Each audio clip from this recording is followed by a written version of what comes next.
各位亲朋，今天我们怀着沉痛的心情，共同想念一位逝去的离开的暂别。反正他留了一些文字。来，神父您请。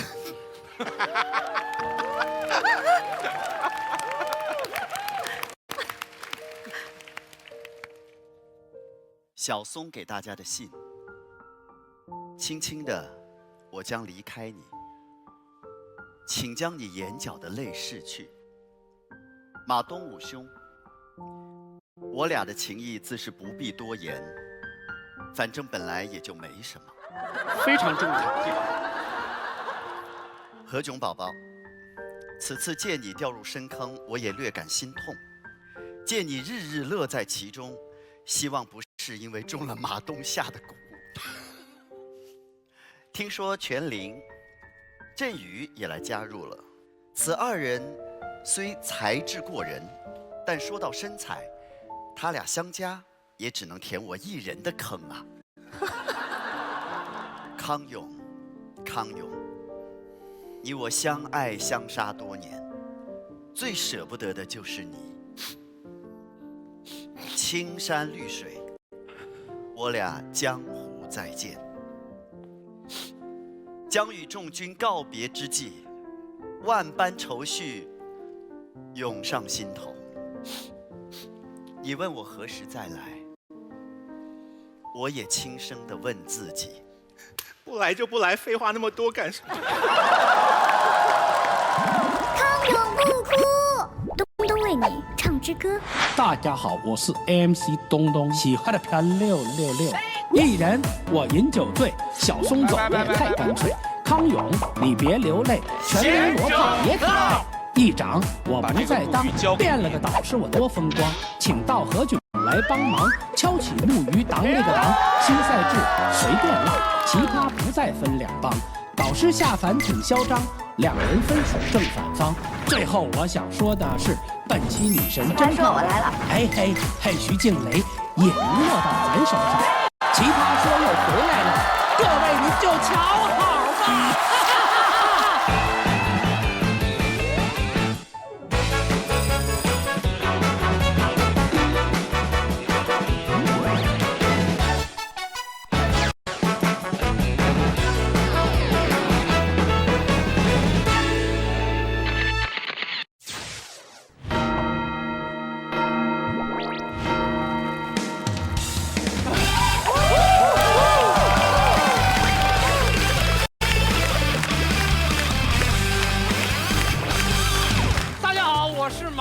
我觉得张泉灵在阿富汗坐在坦克上去报道新闻，一点儿也不困难。大家好，我是罗振宇。我觉得马东到47岁才去把眼袋割了，一点儿也不酷。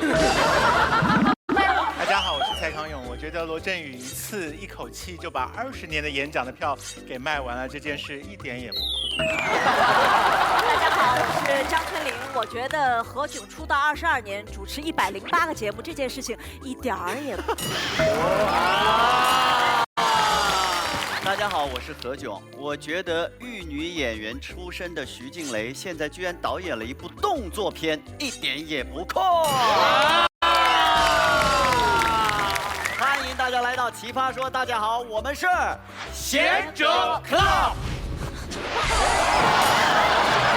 我们这个贤者 Club 酷不酷？够闲的。我听说徐导在工作的时候有喝一口的习惯。导演组想的还是比较周到。如果有人喝，我就肯定喝。来，我来，要不要一起？来一个，你来一口。真的这样有吗？真的这样口头，来一口。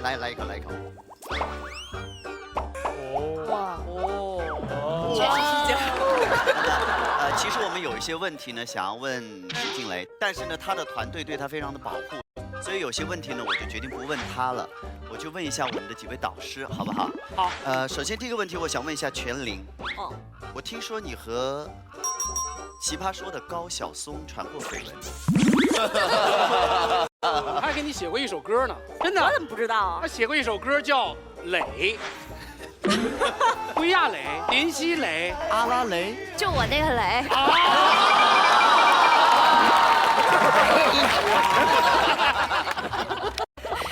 看来必须得多喝点。是的，这什么节目？本节目是由掏出来搞事情的小米黑科技手机独家冠名播出，谢谢。我们的节目由奶后吐真言，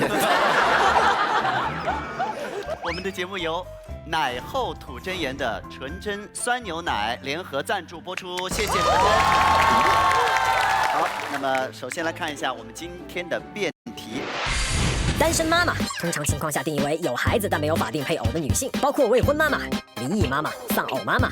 除此之外，还有一种不太通常的情况，我就不想结婚，但就要自己的孩子，不服你咬我呀。通常情况下，面对逝去或行将逝去的爱人，妈妈们选择不将就，本来就需要勇气跨出单身这一步。那不太通常情况下，那些单身妈妈们就更需要勇气了。这些作女们啊，不是新兴女性们，生小孩必须要结婚，谁说的？降低本姑娘生活质量不说，无形中还增加赡养老人的负担，还不如大大方方就做一个单身妈妈，自己也能给孩子满满的爱，还能和男朋友一起来呀，快活呀！但对应的，别人家2个大人加4个老人的配备才能顾全1个小不点，而单身妈妈却只能靠自己，时间、精力、金钱，哪一把不是杀猪刀？刀刀追着单身妈妈跑。上班担心孩子没人照顾会不会掉入马桶，下班我要全身心照顾孩子，不让他冲向油锅，没2下就快被榨干了。单身妈妈撑起的世界不过是泡沫撑起来的虚假世界，一戳就会破。是你会不会做单身妈妈？啊，吴迪是个直男，然后他要讲他要当单身妈妈。我当时拿到这个题的时候，我是不是走错摄影棚了？我心想这是。那对刘楠你有信心吗？人家是正经的妈妈，不是妈妈，她还没有当单身妈妈的经验。但是你擅长砸钱啊，拿钱砸死我吧，没事。我注意到他反正挂了个小哨，据说是但凡说不过就吹哨。新趴资格战，本赛段每场比赛2位老奇葩陪1位新奇葩进行对战，获胜队得奖金，2位新趴中表现更优异者晋级，另一人待定。6场比赛后，导师从待定池中复活剩余人选，最终8位新奇葩进入下一赛段。感谢掏出来搞事情的拍照黑科技小米手机冠名播出，以及奶后吐真言不添加香精的纯真酸牛奶联合赞助播出。我们现在呢，请现场的100位观众来做出你们的选择，你们到底会不会做单身妈妈？来，请选择。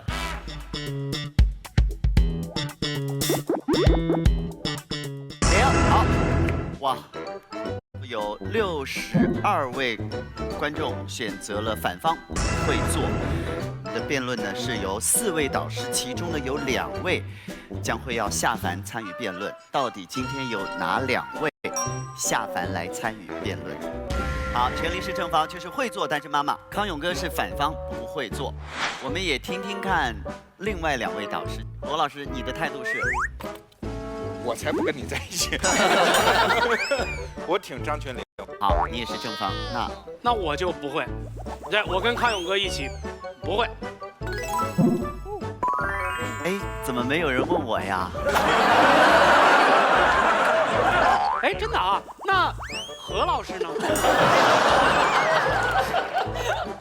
我的回答非常的恶心。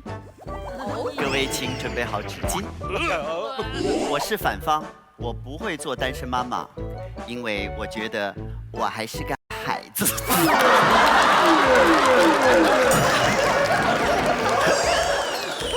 何老师的观点就属于掏出来搞事情。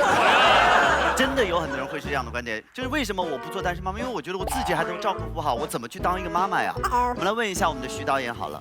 我其实同意你说的，我就觉得我是小孩，还不能承担当妈妈的责任。但是如果说选择一个话，我觉得我会。如果说你现在脑海里面想到单身妈妈，第一个困难会是什么？怎么把教育小孩教育好啊？因为他可能缺失爸爸那一块的教育嘛。一个小孩成长里需要有男性的教育，需要刚性的那些东西。对对对，但我觉得可以解决呀。对。下面呢，有请我们今天辩论的2位导师下凡参与辩论，来。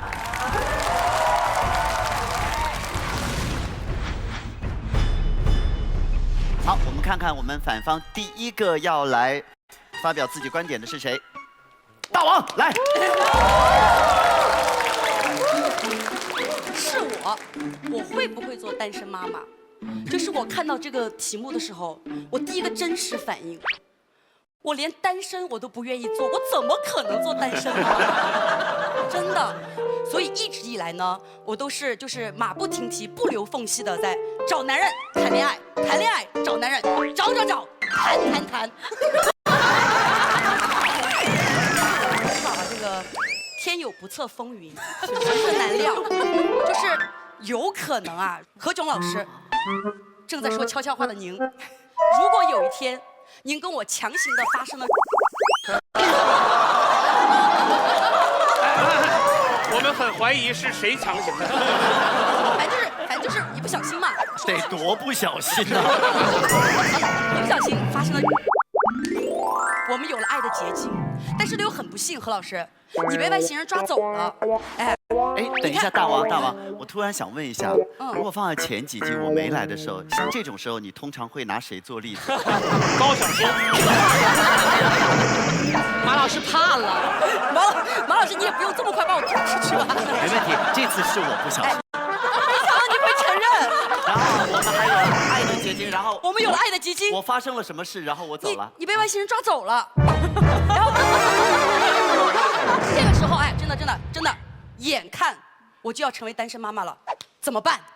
我都想好了，我一定会把孩子送给潇潇，让潇潇做个坚强的单身妈妈。哎，大王，我也不想单身。不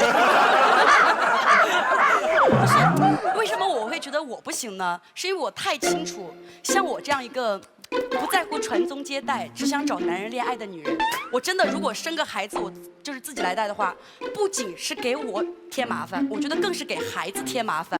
我有一些设想啊，就比如说，在我作为单身妈妈那个漫长的岁月里，我一定会耐不住寂寞，一个接一个的谈恋爱。再想一想，等我孩子再大一点的时候，就是情窦初开，有的妈妈啊就会担心孩子，去偷看孩子的日记，然后呢就可能会看见孩子，哎呀，又暗恋了隔壁班的谁谁谁，我也去偷看我孩子日记，我的孩子写的是，我的妈妈又失恋了，我再也不相信爱情了。然后呢，到了一些什么春节、中秋节、元宵节这种需要全家聚在一起、其乐融融的日子，可能我又陷在了爱里面，没有时间陪他。这个时候，我的孩子他会不会觉得很孤单？他会不会把自己反锁到家里面，默默的抽泣？因为这是我真实的，在我老家一个哥们儿跟我讲的。他小的时候就是跟着妈妈过嘛，然后呢，有一年大年30的时候，他自己一个人在家里，他就趴在那个窗台上。看着外面万家灯火，心里觉得特别的落寞。突然，他还听到了电视机里面传来了一阵歌声。我想有个家，一个不需要多大的地方。然后从那天起，每年大年30的时候，他都要做一件很矫情的事情，把自己关在那个房间里，单曲循环。我想有个家。然后与此同时呢，我就会收到他发给我的一条短信：今年过年我有去哪儿过吗？所以我第一次收到的时候，我很心疼他，但是我不知道该怎么回他这个短信。我知道其实现在单身妈妈在很多人眼里看起来，想象中都是很酷很时髦的，但我为什么这么抗拒这件事儿呢？我说实话，我害怕。我害怕的不是说要我一个人去承担起所有的经济压力，不是说有多苦有多累，不是我一人饮酒醉，不是我整夜都无法睡。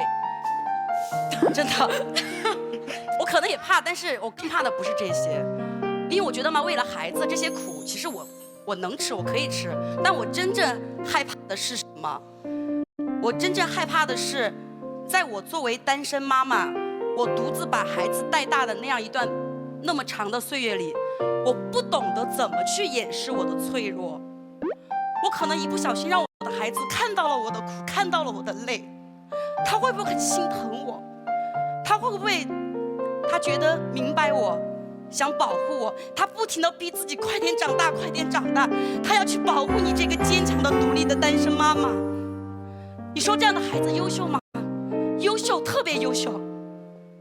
但是我作为单身妈妈这样的优秀，我真的愿意看到吗？如果有的选，我一定不会做一个单身妈妈。不是因为我不够坚强，是我怕我的孩子比自己比我更坚强。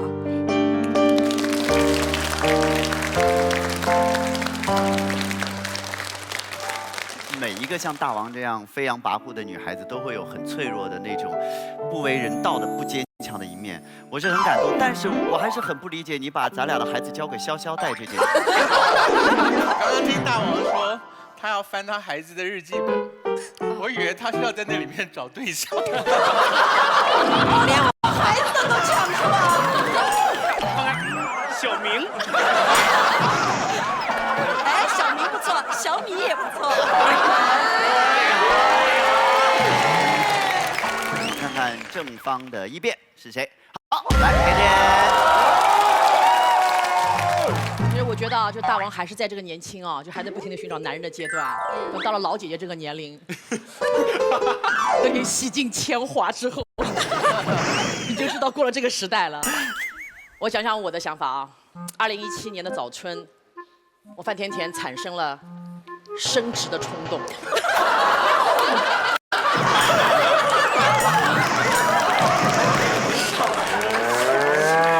第一季的时候，我记得跟薇薇一起那个时候还变的时候，我还觉得我也是个坚强的铁钉。那时候啊，不喜欢孩子，特别烦，特别奇怪。2017年的时候，我想当一个妈妈了，突然。然后呢，我就到处询问别人。可是我很奇怪，就是我遭受到了大量的反驳，这是我第一次遭受到很大的反应。就像我那个30几岁说要重新辞职了以后去做明星，都没有这么多人反对我。但是我突然觉得说我要当单身妈妈了，竟然有那么多的人反对我，我很意外。因为很多人给我的第一反应说什么嘛，没有爱人，你没有老公，你一个人生孩子，就是这样吧，一个大问号。我觉得很奇怪，我作为一个女性带有子宫，是不是？因为我没有爱人，所以我就不能生孩子，你要剥夺我的生育权利，这样对吗？为什么一个女性不可以单独的抚养一个孩子？我这人呢有点倔强啊，就是一开始也没有说那么想生，大家都说不给我生，我就特别想生。不要静蕾刚刚讲的有一点很重要，大多数人给我的反应就是你没有办法给这个孩子完整的爱，我们叫缺失的爱。我就听了这又非常生气。我们来论证一下什么叫完整的爱，好不好？我从来不认为这个世界上有完整的爱。我们怎么来证明这个世界上这爱是完整的？一夫多妻制的时候，我妈妈如果是小老婆的话，哎呀，我大概1、2年才能见到我爸爸一次。那个时候爸爸在哪儿？后来呢，进入我们现代社会之后，我们才被教育成什么有完整的爱，就是父爱啊加上母爱才等于完整的爱。这是我们近代社会之后才给大家有这样的想法的。哎，可是我就在想这个问题了。现在是2017年了，时代变了呀，对不啦？像我们这种多元的、新鲜的女性都已经出现了。前2年美国就有个什么片子《Modern Family》，你看过没有啦？而里面所有的这种各种各样的家族很多的呀。在这里讲这些东西，其实想要论证的什么东西？就是其实家庭有各种各样的家庭，爱有各种各样的爱。我们不可以说谁的爱是特别的完整，谁的爱就特别的缺失。就像我觉得爱是不可以叠加的。比如说你有100个朋友，我只有1个朋友，不代表你就多我99分的爱和多99分的友情。而且我觉得只要这个孩子他说的情感需求我能够满足他的话，我觉得他就得到了我全部的爱，甚至于完整的爱。现在我想讲一下为什么我一定很想当一个单身的妈妈。奇葩说已经很长时间没有录了，这1年发生了很多事情。2016年，我的爷爷奶奶相继去世了，在同1年的时候，家里的小猫小狗也走了。对我爸爸来说是个沉重的打击，因为他这1年的话，等于他的父母双亡，然后他养了10几年的，等于像孩子一样的小动物也全都走了。我看他憔悴的样子，我很难过，心里面大家都知道我多爱我爸爸。我发现我爱的人越来越少了。我很感谢有这么多的人爱我，可是有的时候我真的很希望再去爱一个人。可是如果追逐爱情这样的一个虚无缥缈的东西，有的时候我们真的不知道爱情什么时候可以从天而降。尤其是追逐这样一个非常缥缈的东西的话，我突然很想抓住一种东西叫亲情。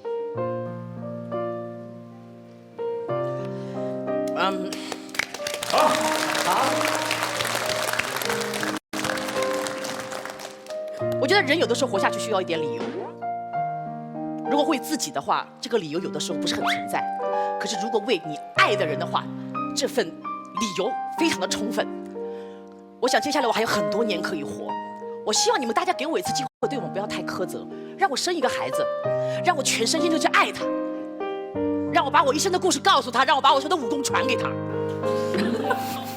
我在30岁之前，我过了一种样的人生，自由自在、潇洒、任性，脾气差各种。可是我希望从今天开始，从这里做一个时间阶段，我想开始另外一段人生，我想尝试一下另外一种生活方式，我想有一个实实在在的东西放在我面前。Sorry， 我的小生命，我希望能够让我全心全意的去爱他一次，直到我生命的消失。所以如果是我愿意当单身妈妈。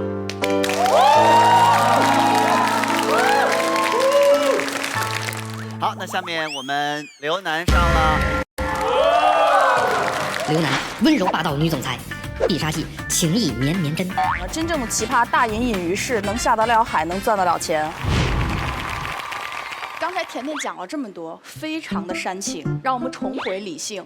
甜甜论述的是她想当一个妈妈，但她说的不一定是单身妈妈。我年轻的时候啊，也比较幼稚，我暗恋一个男神，然后我就想，如果男神这辈子没机会跟我在一起，那我就给他生个孩子，一个人把孩子养大，这事儿多酷，对吧？现在我长大了，我结了婚，我也生了孩子，我再回想当时，真是庆幸男神没给我那个机会。男神也很庆幸。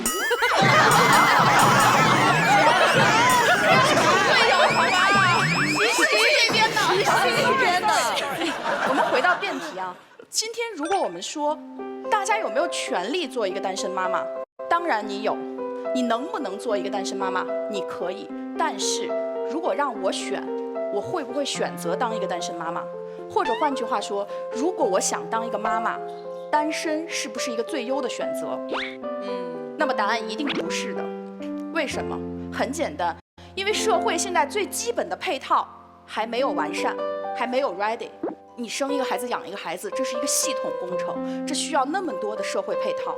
首先从政策和规则上，它就还没有准备好。大家可能还都没有当过妈妈，你们知道吗？你怀了孕到医院去建立档案的时候是需要准生证的，而你需要办准生证的时候是需要结婚证的。我在百度上搜索单身妈妈，出现的默认关联搜索是什么？单身妈妈怎么给孩子上户口？户口大家都知道，跟孩子的学籍、跟孩子的教育相关，跟孩子的疫苗计划相关，这些现实的问题都躺在我们面前。好，今天我们会有很多精英女性振臂高呼，说什么这些都不是问题，我可以不要户口，我孩子上国际学校，我疫苗打自费的。但是毒鸡汤之所以是毒鸡汤，因为它把最重要的一个环节没有告诉你，经济基础。大家知道，生完一个孩子，就在养孩子的第1年，平均买这些孩子的东西就要花大概3万块钱，这是我们做过调查的真实的数据。这真的是不小的一笔花费。孩子是什么？超音速钞票粉碎机啊！马东老师今天一走进来，他满身的乐高就吸引了我。你们知道吗？那是最贵的一种儿童玩具。卖给你吧。罗老师这么有才华，从来不卖东西。他是什么时候开始卖东西的呢？就是他自己有了孩子之后啊。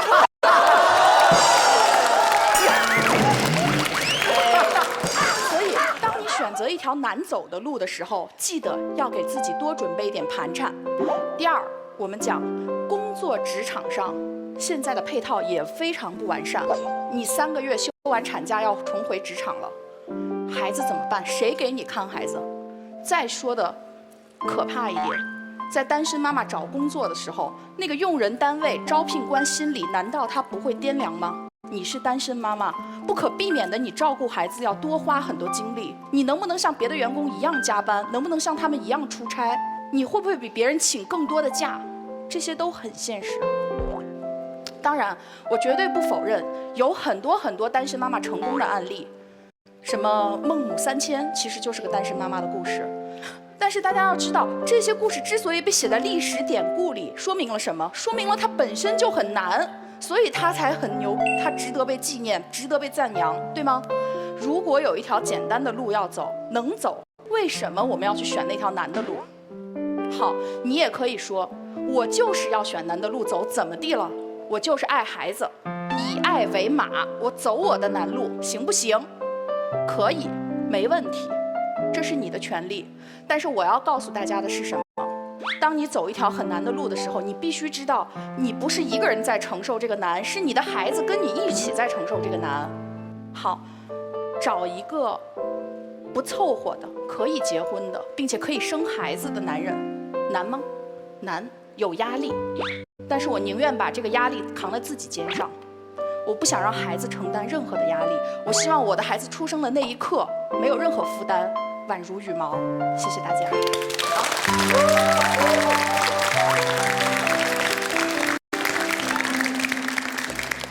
那接下来到我们正方了，正方，哎，董静来。好，刘总这一番发言听起来非常理性，大家总觉得感性才会蒙蔽大家，其实理性更容易蒙蔽大家。刘总刚刚认真跟我们分析了一个妈妈带孩子有多难，但他偷偷的把妈妈带孩子的难替换成了单身妈妈带孩子的难。我们带孩子的时候，因为孩子费钱，所以我们要多挣；因为孩子很脆弱、很敏感，要轻如羽毛，所以我要为他承担生活的重任。这是每一个爸爸和妈妈都要承担的，无论你单身还是不单身。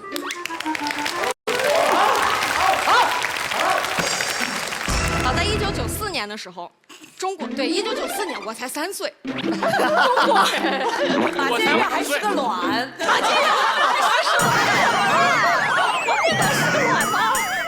在马建岳还是个卵的时候，中国某省就收到了大量女性的电话，她们声称自己还没有结婚，但是不想孤独终老，所以想要一个试管婴儿。这样的电话越来越多，一直到2002年，这个省在自己的人口计生条例上增加了一项规定，就是已经到达婚龄但没有结婚，并且决定终身不婚的女生，可以通过医学手段获得一个孩子。这个数据代表了一个什么事儿呢？说明女生想当单身妈妈这件事儿，并不是我们今天捏造出来的，而是在社会上存在着大量的需求。但这个事儿为什么今天还要被我们拿来争论？是因为很多人在决定做单身妈妈之前会有很多顾虑，这些顾虑刚刚对方已经分条逐列的给我们陈述过了。但大家发现没有，我们在讨论这些顾虑的时候，都站在妈妈的角度去思考，可是孩子是怎么想的？今天我就想站在孩子的角度上跟大家聊一聊，被单身妈妈抚养大是一种什么样的体验。但这个孩子不是市民王先生，是我本人，我就是一个被单身妈妈养大的孩子。从小到大，我受到的最大的一个质问，就是如刚才女神所说，我单身家庭长大的孩子会不会性格上有缺陷？讲这道题之前，我问自己，我性格上有缺陷吗？我有。但是呢，我的这个缺陷并不是我妈妈独自把我养大这件事儿带给我的，而是我妈妈当时害怕要独自抚养我，而不得不和我爸硬凑在一起过日子的那几年带给我的。那时候我们家刚从敦煌搬到天水，然后我到了一个新的环境，我适应的不是很好，我在新学校就被同学们欺负。有一天我浑身都是泥点子回到家，分别见到了我的亲爹和亲妈，他们根本看不见。没有人意识到我衣服上是泥点子，没有人意识到这孩子今天是不是发生什么事儿了。当时我爸我妈心里在想什么？他们每天都在想着我怎么能跟他吵这一架，我这一架怎么吵我才能吵赢他。你们知道吗？刚刚刘总把幸福的家庭和单身妈妈去做类比，说幸福的家庭能带给孩子那么多东西，而单身妈妈不行。但是如果拥有一个幸福的家庭，我们讨论今天这件事吗？在一个不幸福的家庭里，当一对夫妻剑拔弩张、两军对垒的时候，孩子夹在中间，只能当炮灰。我就当了很多年的炮灰。后来有一天，我妈终于想通了，她觉得这个婚姻真的没有办法维系下去了，她决定跟我爸离婚。父母离异不是一个好事儿，但我就觉得，就在他们离异的那一刻，我的生活才走上了正轨。我终于迎来了正常的家庭生活。所以大家看，一个不幸福的家庭对孩子的伤害是无法估量的，所以我们说当单身妈妈一定是一个比较差的选项，比较难的选项，我不能接受这种说法。那么还有第二个非常重要的顾虑就是经济基础。很多人在做单身妈妈之前会犹豫，我养不养得起这个孩子？我妈妈也有这样的犹豫。她在离婚之前是一个十指不沾阳春水的女儿，她是他们家最小的女儿。她在家靠父母，进入社会就遇到了我爸。她很少独自去承担生活的重担。我妈是一名戏曲演员，之前她只在剧院演出，后来离婚之后，她为了能有更多的钱，她什么山区的演出她都接。有一次她演出回来，连嘎吱窝里都被那个跳蚤咬了很多的红点儿。这个事儿让我看到了，一个女性，即使是一个柔弱的、娇滴滴的女性，在面对自己的孩子的时候，可以被激发出巨大的能量。但这个故事最棒的地方，还不在于她含辛茹苦养了我，而在于她在含辛茹苦养我的过程中，因为工作机会越来越多，她完成了自己的事业积累。我妈现在是我们当地小有名气的一个戏曲演员，也算是个角儿。她有一些自己的戏迷，在逢年过节的时候还会给我们家送土特产。你们知道吗？老乡用粮食喂了1年养成的猪割下来的猪肉，真的非常好吃。这件事儿让我看到了，一个人如果拥有了自己热爱并且擅长的事业，是一件多么幸福的事情。所以它也影响了我。我长大之后，我也要找到我自己喜欢的事情，而且我很幸运，我找到了，我还在努力去做。我妈当初硬着头皮离婚做单身妈妈这个决定，教会我最重要的事情就是不妥协和不将就。在我成长的过程中，我会遇到很多困难和诱惑，正是这种不妥协和不将就的品质，才让我一直走在自己想要的方向上。最近有很多相亲节目，他们把爸妈都带到现场去相亲。一旦有单亲家庭的小孩出来，这些爸妈就会对这个孩子指指点点。如果是单亲家庭的男孩，爸妈就会说那种家庭长大的孩子性格肯定有问题，他不会带给你幸福的。如果是单亲家庭长大的女孩，爸妈就会摆出一副慈母般的微笑，说这个孩子在这种惨的家庭长大真是太可怜了，我要给你更多的爱。这两种态度都让我非常不舒服。我觉得就是这两种态度成为了我妈妈当初犹犹豫豫不敢离婚的原因。其实我做过情感调解记者，我有太多为了孩子勉强结婚之后过得很惨的案例，我不太想要讲自己的事情。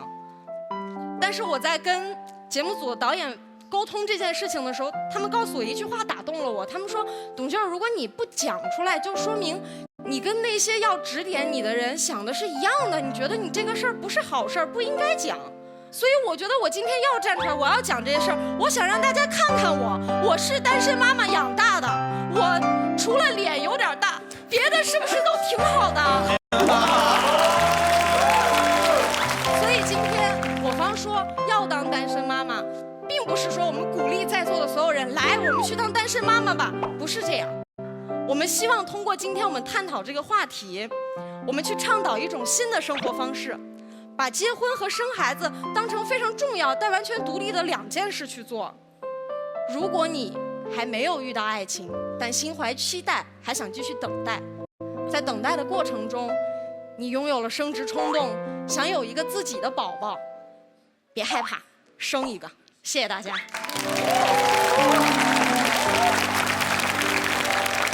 他这个故事抚慰了很多人，有很多人就是情绪泛滥。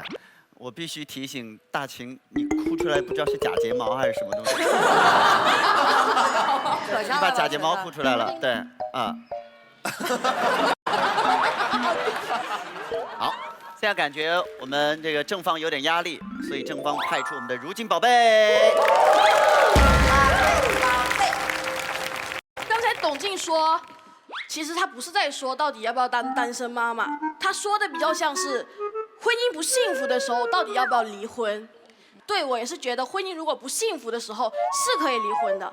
但是今天的题目其实更想知道的是，你为什么要当单身妈妈，跟你会不会当单身妈妈。我最好奇的是一点，你为什么会想单身啊？有时你跟我说你有特别多的母爱，你想当单身妈妈，但是为什么你会单身呢？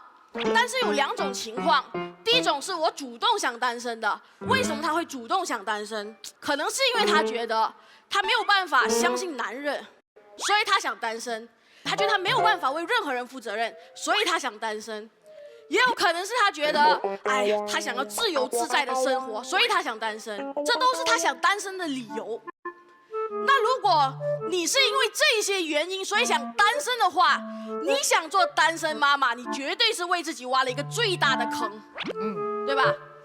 养小孩跟想单身是竞品啊，这2个东西是不能摆在一起的，所以我们必须想清楚了。这种想单身的人，其实他潜在的性格是不适合养小孩的，所以我觉得他不应该当单身妈妈。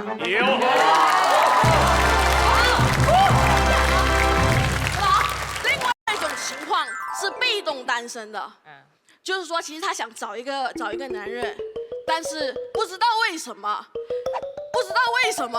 他找不到。刚才前自己说不容易的，我也不知道为什么他找不到。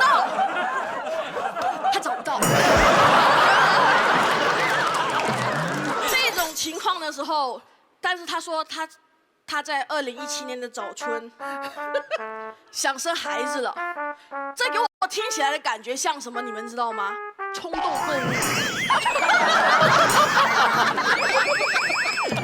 我看着，我想要一个孩子，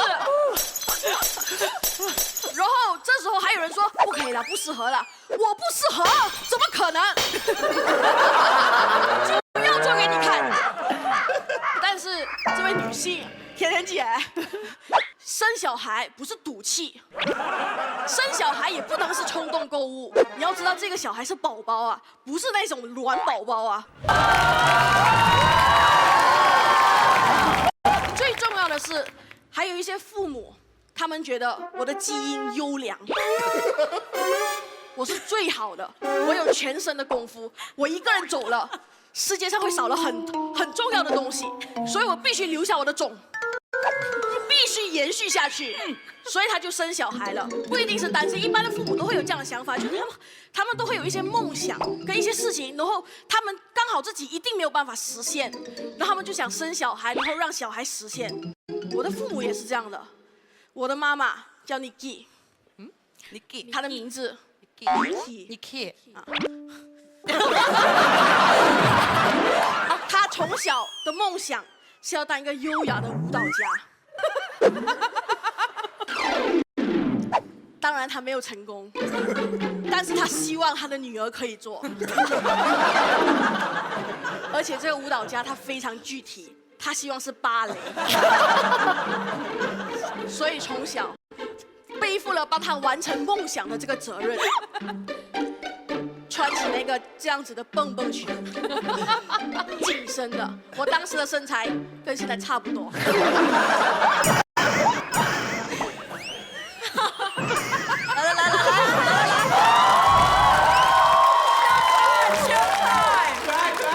我现在记得的就是这个动作了，学的是天鹅舞。我现在除了长得像天鹅之外，我已经忘记了那个舞了。我每一天都要硬生生的去这样一直跳 point point point， 我也不知道我在干嘛，但是我妈说这好。哎，对，就是这个音乐，来，我不会，反正直到这个老师很慎重的跟我妈说，他真的不适合，你带他回家吧，他真的不行啊。说了很久，我妈才放弃这个梦想。我现在听到这种音乐，我都还有点阴影，你知道吗？所以我现在喜欢吃这种禽兽类动物。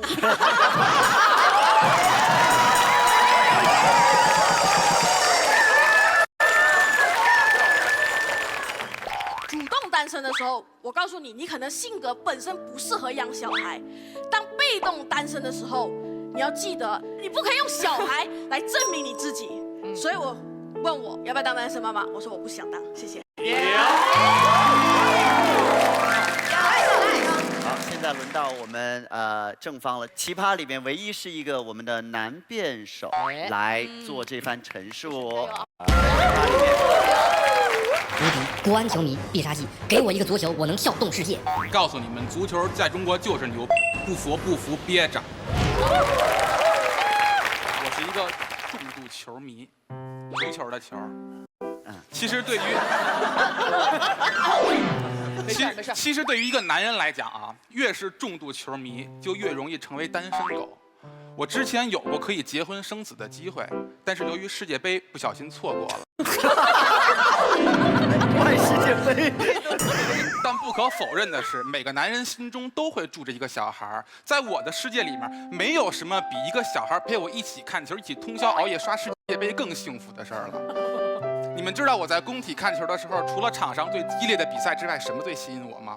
就是那些球迷老爸把自己的孩子扛在肩头并肩战斗的画面。欢呼呐喊的时候，他们一块儿加油；当全场喊起傻逼的时候，他会下意识地捂住自己孩子的耳朵。但是特别遗憾，作为一个男人来讲啊，如果你要想获得自己的小孩，你就必须要戒掉抽烟、喝酒、熬夜看球这些陋习，才能够取悦自己的另一半，从而获得自己的小伙伴。所以我有时候特别羡慕女人，你们可以不用迁就自己的另一半，就能够获得专属于自己的小伙伴。陪你哭，陪你闹，陪你聊男人，陪你侃八卦。所以我无敌这辈子，我如果能自己生个孩子，甭管他是有伴的还是没伴的，我爽死了。我一直在想，为什么像对方这样的会拒绝单身妈妈？其实，刚才已经给了我们答案。单身妈妈带大的孩子，他会不会生活的不幸福？他的童年会不会有阴影？我想告诉大家，其实完全没有这个必要担心。在现代社会，单身妈妈是很有理由也很有能力去照顾好一个孩子的。如果没有单身妈妈，怎么会有成为国民英雄的阿甘？如果没有单身妈妈，怎么会有才华横溢的周杰伦？如果没有单身妈妈，怎么会有康熙来了？康熙怎么来的？孝庄带来的，那是单身妈妈的妈妈，单身妈妈的鼻子。哎呀，把他拖下去斩了。我特别承认一件事情，就是单身妈妈很不容易，她们很累，她们甚至累到半死，还要接受这个社会的某些冷言热讽。对方关于单身妈妈所有的不足，在这里边我都承认，但是对方口中的这些所有不足，正是我能够爱上单身妈妈的理由。他们背负了那么大的经济压力，背着那么多莫须有的罪名，但是他们还能够坚守在第一线，这是什么精神？他的这种传承、这种责任、这种品质，实话实说，我作为一个男人我都做不到，但是单身妈妈可以做到。就像我今天穿这件球衣，马布里，他一个人撑起了一个队，而单身妈妈一个人撑起了一个家。面对着单身妈妈的这种伟大，我们有谁能够拒绝？没有，没有。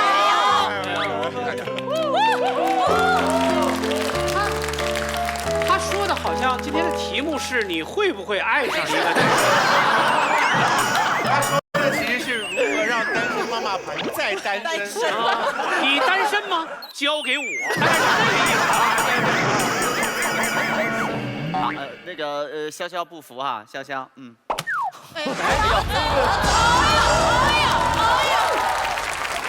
我跟你说，无敌就是个神经病。刚才一直在强调传承2个字，还折腾出他想做单身爸爸了。他要带他的儿子去看球，你万一生出我这么一个儿子，你怎么办？你要带我去看球，我说爸，我就是喜欢踢毽子，啪呀！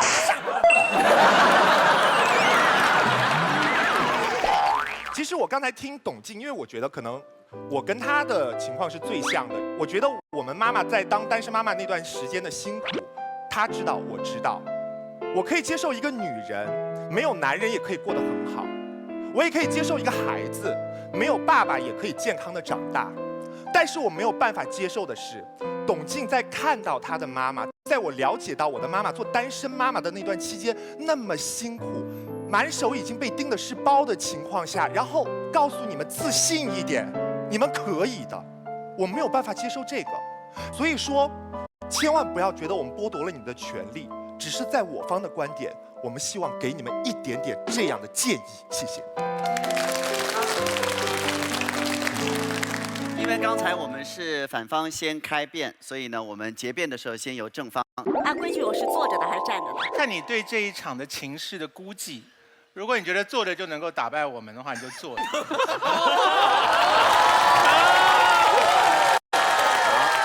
在一开始的时候，我们看到那个视频里提了2个问题，说一旦当了单身妈妈，白天我就要担心我孩子掉马桶里了，晚上回去我就要担心我这孩子就掉油锅里了。请问这2种情况，有爸爸在的时候能帮上忙吗？不能。所以重点是什么呢？你们以为有一个婚姻的时候，你们就不是单身妈妈了吗？不是的，重点是，在中国现实的条件底下，大多数的家庭，即便婚姻结构是完整的，事实上你们都会当单身妈妈的。对孩子的情绪的影响会是单身的，很多的父亲是缺位的。第2点，对方一直在说说我们不要当单身妈妈，说你一旦当了单身妈妈，你是痛快了，你是图了你的生命完整，你的孩子呢？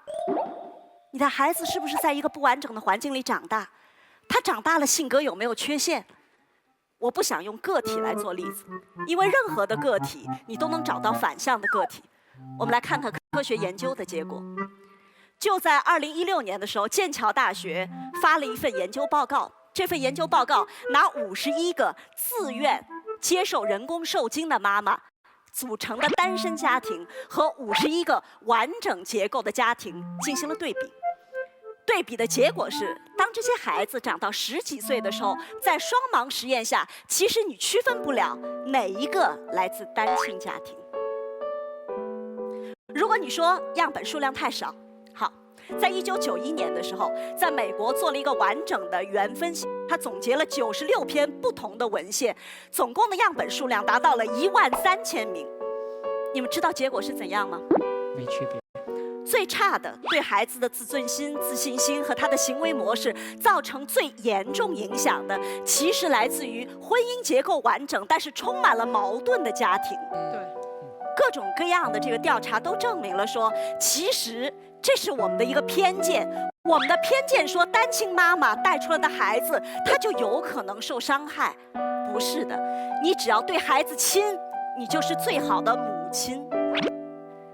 还有，也许你会说，这个社会没有准备好，有很多现实的困难。在你们做这个选择的时候，你们必须慎重。我同意要慎重，但是我不同意的是，你一定要等到整个社会所有的资源都 ready 了，我们才可以实行我们的这个权利。我可能比你大一点，在我青春期的时候，社会对很多事情都没有 ready。你需要开一间房的时候，是需要结婚证的，我们遵守了吗？重点是不要等到整个社会 ready 了，我们恰恰是因为这个社会没有 ready， 所以当我们要行使这个权利的时候，我们不仅要默默的行使，而且我们要站出来说，我们有这个希望，我们有这个权利，希望大家都帮我们一起来 ready， 而不是说我认为你有这个权利，但是巴拉巴拉巴拉巴拉巴拉。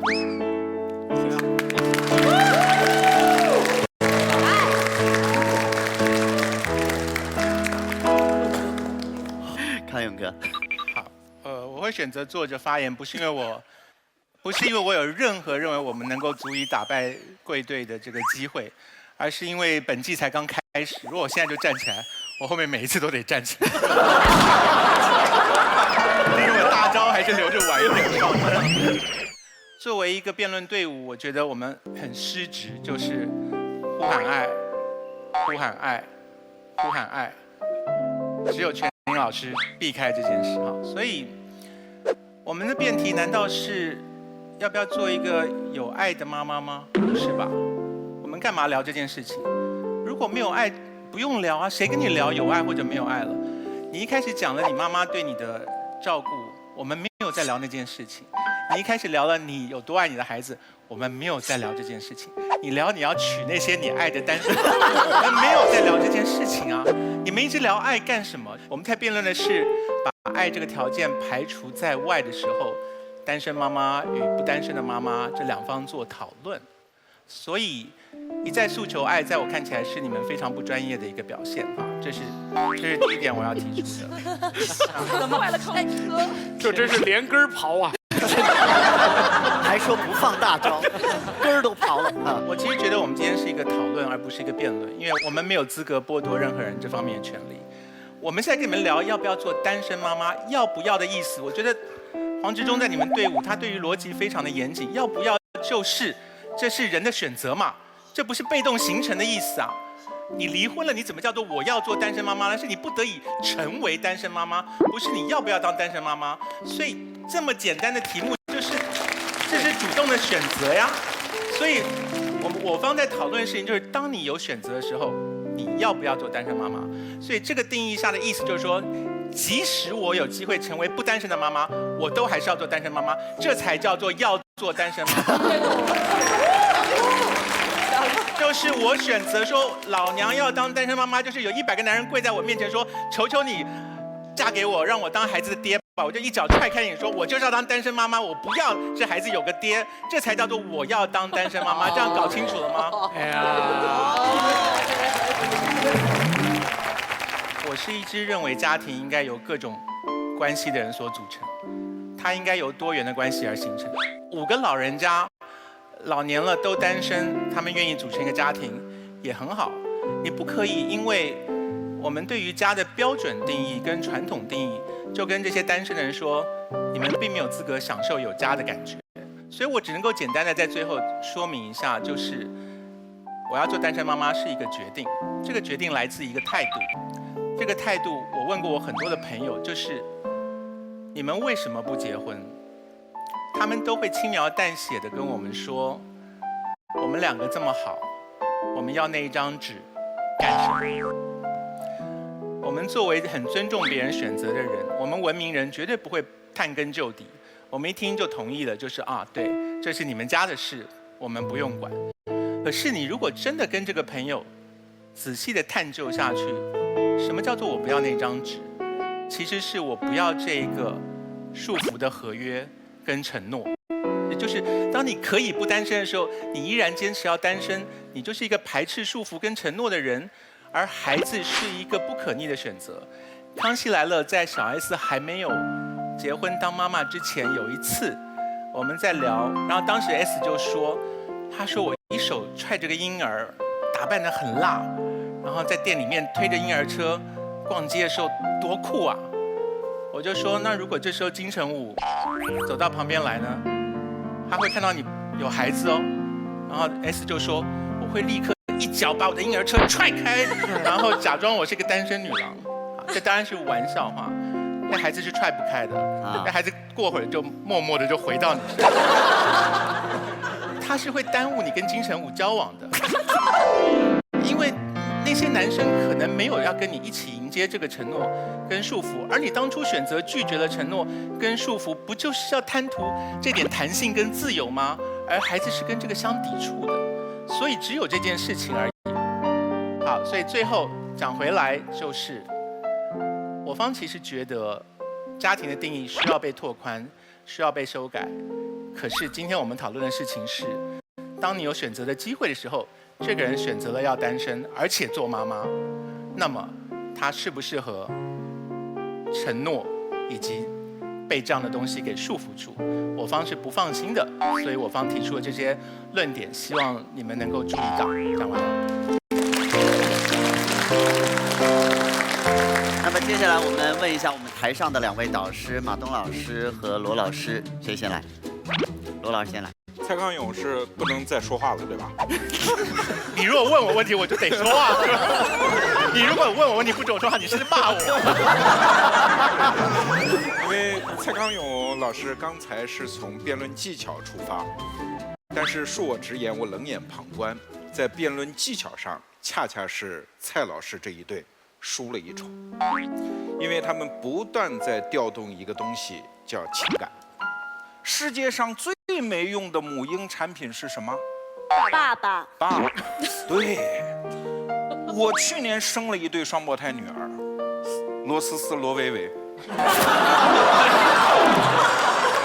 段时间我请了假，专门在家专心的刷奶瓶，但说实话，我自己都觉得自己有点假。我每天早上6点半发一段60秒的语音，我要读1个小时书，我就上班，每天晚上12点左右回家，到目前为止，我的孩子8个多月，我这个父亲基本也就不存在，我的夫人基本上就是一个单亲妈妈，她就是一个人在撑。所以我说，刚才你们都没有谈到这个问题，就是你们在高估男性，而且你们犯了一个更为致命的错误，叫你们在低估女性。女性是一个比男性高一个维度的生命，尤其是在生完孩子之后，女性的那个成长的速度是男性拍马都追不上的。我夫人，我亲眼见到她将近1年来她的成长，她安排事情的缜密度，她思维的升级。有一次我跟她有一件什么事儿就吵起来了，我在那啪啦啪啦啪啦啪，就比今天状态差不多吧，就啪啦啪啦啪啦啪说，然后我老婆看着我说幼稚。女性承担社会压力，承担你们刚才所讲的一切的能力远超你们想象，所以歌德才有那一句著名的话，叫“永恒的女性引导人类前进”。罗振宇有一个特点，他的话都是句号结尾，着重的一些用叹号。我不敢用叹号和句号去结束我的话，我只敢留一些问号，最多是些省略号。就范甜甜说的那个2017年早春的生殖冲动，你的生殖冲动有了，你无法克制。你今天的这个决定，什么时候会出现一个答案呢？大概是10几年之后。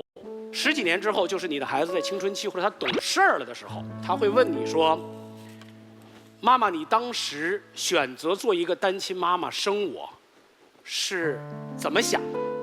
你回答说：“我就是那么想的，所以我选择了自己生你。”如果这样的话，妈妈，你为什么不去领养一个孩子呢？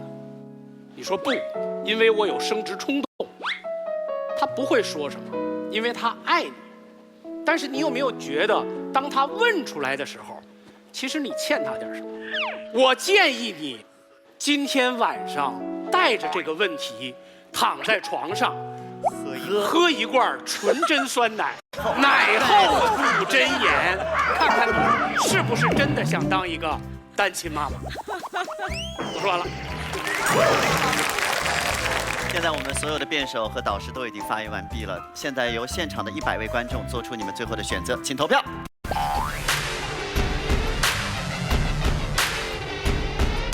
3、2、1，停止。好，宣布结果之前，我先问一下我们今天的女神徐静蕾，目前你有改变你的主意吗？我没有改变我的主意，因为我理解这个问题是你有没有当单亲妈妈的权利，我是从这个角度理解这个问题的。最后我觉得有2个我想说的，一个就是其实你做每一个选择的时候，我觉得要想好这个选择承担的责任，我觉得这个是非常重要的嘛。还有第2个就是说，我们还是要尊重别人的选择，因为有时候本身当单亲妈妈，如果自己做好了准备，反而是别人给孩子的压力太大了，是吧？好吧，我说完了。好，我觉得徐静蕾真的好冷静。其实，在这个现场当男神女神，最考验的就是会不会被双方忽悠，因为你现在把双方的人调一个个，他们会说出完全不一样的话，最后他谁的都不信，我觉得他就赢了。好的，那么我要宣布结果了。宣布结果之前，我还有几位要感谢。首先是本节目由别让你的头屑陪我过夜，别让你的头屑陪我过夜的海飞丝赞助播出。另外 ，what 这也能卖出去的闲鱼 APP。同时玩的不够大，别喝美年达的美年达果味汽水赞助播出，谢谢美年达。提醒大家用吃嗨了喝嗨了不如看嗨了的爱奇艺 VIP 看我们的视频，谢谢。来看一下到底是正方获胜还是反方获胜，来请看。好，祝贺反方。那么反方就获得了由纯真为我们提供的10万元的纯真奖学金，谢谢纯真酸奶，谢谢。谢谢。来，今天我们2位新奇葩啊，一位是刘楠，一位是吴迪。那3位，请在你们的题板上写上你们觉得今天表现更优的新奇葩，他将进入到下一轮。那么得票少一点的那位将会待定。来，请。感谢别让你的头屑陪我过夜的海飞丝。我这也能卖出去的咸鱼 APP， 以及玩的不够大，别喝美年达的美年达果味汽水的大力支持。好，导师已经选择完毕了，请亮牌。刘楠3票，祝贺刘楠晋级。同时呢，吴迪没有关系，是暂时待定。好，我们的节目是由掏出来搞事情的小米黑科技手机冠名播出，谢谢大家，下期见。